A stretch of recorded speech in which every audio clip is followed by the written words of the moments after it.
പ്രവേശന കവാടം കഴിഞ്ഞ് പാലസിനുള്ളിൽ പ്രവേശിക്കുമ്പോൾ സന്ദർശകരെ സ്വാഗതം ചെയ്തുകൊണ്ട് അവരുടെ കാഴ്ചകളിൽ ആദ്യമെത്തുന്നത് ഉദയപൂരിൽ ഭരണം നടത്തിയ രാജസ്ഥാനിലെ പ്രഗത്ഭരായ രാജാക്കന്മാരുടെ കാലഘട്ടവും അവരുടെ ഛായാചിത്രങ്ങളും ആലേഖനം ചെയ്യപ്പെട്ട വലിയ ചുമർ ചിത്രങ്ങളാണ്.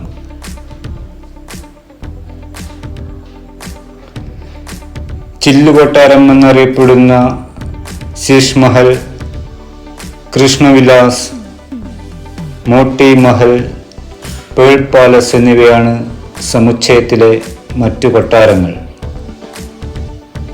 ഉദയപൂരിലെ ഏറ്റവും വലിയ ക്ഷേത്രമായ ജഗദീഷ് ടെമ്പിളും ഈ സമുച്ചയത്തിന് അകത്തായി സ്ഥിതി ചെയ്യുന്നു.